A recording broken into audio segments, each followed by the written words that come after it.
شکر ہے پروردگار کا کہ اللہ نے ہمیں توفیق دی ہے کہ ہمیں نظر کی طرف مولا کائنات کے اعتبار میں آنا نصیب ہوا ہے۔ ہر دل مومن کی خواہش ہوتی ہے، طلب ہوتی ہے، تمنا ہوتی ہے کہ مولا اپنے جوار میں آپ کی زیارت کا ہمیں شرف حاصل ہو، آپ کے روز مبارک کو ان گنہگار نگاہوں سے لوگ دیکھیں اور مولا کے روزے پہ جا کر حاضری ہمیں حاصل ہو۔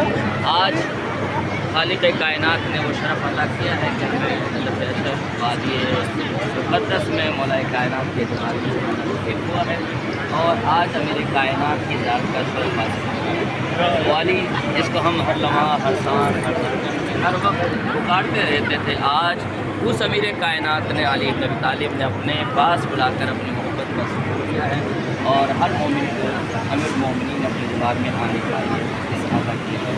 جتنا شکر ادا کیا جائے اس پروردگار کا اتنا کم ہے کہ اس وادی میں ہر قسم نہیں آتا، وہی آتا ہے جس میں علی آتا ہے، وہی آتا ہے جس کا خون طاہر ہوتا ہے، وہی آتا ہے جس کی عبادت خاص ہوتی ہے، کیونکہ ولایت علی بن ابی طالب اسی کو ملی ہے جس کی خون پاک ہے، جس کی عبادت خاص ہے، حتیٰ کہ جس نے ولایت کو قبول کیا اس کو اتنا عروج عطا کر دیا گیا۔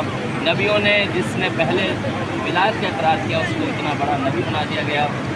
پتھروں نے جس نے سب سے پہلے علی کی ولایت کا اقرار کیا اس کو عزیز یمنی بنا دیا گیا، اس کو فضیلت عطا کر دی گئی۔ بہرحال ہر چیز نے جہاں جہاں جن لوگوں نے علی کی ولایت کا اقرار کیا، آج اسی امیر کائنات کی بارگاہ میں کھڑے ہوئے ہیں کہ جہاں پر ہر وقت 4000 فرشتے مولا کائنات کی قبر کا طواف کرتے ہیں۔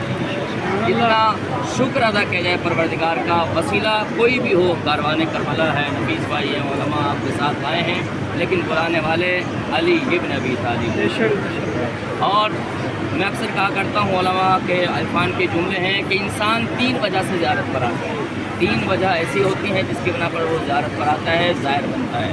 پہلی وجہ یہ کہ اللہ نے اس کی کوئی ایسی نیکی قبول کی ہوگی کہ جس کے بدلے میں اللہ نے نعمت میں آپ کو زیارت مولا کائنات عطا کی۔ دوسری وجہ یہ کہ آپ کے حق میں آپ کے والدین کی کوئی دعا قبول ہوئی جس کے بدلے میں، جس کے تحفے میں مولا علی کی زیارت آپ کو نصیب کرائی گئی۔ تیسری وجہ یہ بیان کی علماء عرفان وہ کہتے ہیں کہ آپ کے خاندان میں، آپ کے نسل میں، آپ کے گزشتگان میں کوئی روتا بلکتا تڑپتا دل میں کربلا کی تڑپ لے کر مر گیا، اللہ نے اس کی نیابت میں آپ کو جو ہے وہ زیارت کے لیے بھیجا ہے۔ تو آج آپ کو فخر محسوس ہونا چاہیے کہ ہم آج علی کے پاس کھڑے ہیں۔ عزیزان گرامی، یہ وادی کوئی وادی عام وادی نہیں ہے، یہ وادی مقدس ہے۔ آپ چیک پوسٹ سے داخل ہوئے ہوں گے، آپ نے ایک آیت پڑھی ہوگی، نقلنا علیک یا موسیٰ انک بالوادی المقدس طویٰ، اے موسیٰ اپنی جوتیوں کو اتار دو کیونکہ تم اب وادی مقدس میں داخل ہو۔ جملہ سنبھال کر کہہ دوں کہ علی کا جوار وہ جوار ہے کہ جہاں پر موسیٰ جیسے نبی کو بھی جوتیاں اتارنے کا حکم دیا جاتا ہے۔ تو اگر اس دیار میں سر کے بل بھی چلا جائے، یہ وہ جوار مقدس ہے۔ جب آپ اندر تشریف لے جائیں گے، زری کے اندر 3 قبریں ہیں، ایک زری ہے، بڑی زری کے اندر 3 قبریں ہیں۔ دائیں طرف حضرت آدم علیہ السلام ہے، بیچ میں مولا کائنات علیہ السلام ہے، بائیں طرف حضرت نوح علیہ السلام ہے۔ گویا کہ علی اس ذات ملکوتی کا نام ہے جس کا نبوت طواف کرنے کا۔ آج ہمیں مولا کے قبر کا طواف کرنے کا سعادت حاصل ہو رہی ہے، اس لیے کہ حدیث کے جملے ہیں، اگر کوئی شخص علی کے جوار میں آ کر بیٹھتا ہے تو اس کو سعی کا ثواب دیا جاتا ہے۔ اگر کوئی جا کر علی کی قبر کا زیارت کرتا ہے تو اس کو طواف خانہ کعبہ کا ثواب دیا جاتا ہے۔ اگر کوئی علی کی طرف قدم بڑھاتا ہے زیارت کے لیے تو اس کو صفا مروہ کے درمیان چلنے کا ثواب دیا جاتا ہے۔ تو اگر کوئی قدم بڑھا کر علی کی دیار میں آتا ہے، یہاں پر اپنے آپ کو یہ مت دیکھے گا ہم کیا ہیں، یہ دیکھے گا کہ ہم علی کے غلام ہیں کہ نہیں، یہ مت دیکھے گا کہ ہم صاحب ثروت ہیں، دولت مند ہیں، کیا صاحب حیثیت ہیں۔ یہ در وہ در ہے جہاں پر غریبوں کو سکندر بنایا جاتا ہے، سکندروں کو قلندر بنایا جاتا ہے، اور اگر کوئی معرفت اور ایمان کے ساتھ آ جائے تو بے زروں کو ابوذر بنا دیا جاتا ہے۔ تو آج جتنا سر اپنے آپ کو یہاں پر خم کر کے جاؤ گے اتنا زندگی میں آپ کو بلند کر دیا جائے گا، اس لیے کہ یہ در وہ در ہے کہ جہاں پر انبیاء بھی اپنے قدم سنبھال کے رکھتے ہیں۔ عزیزان گرامی، آج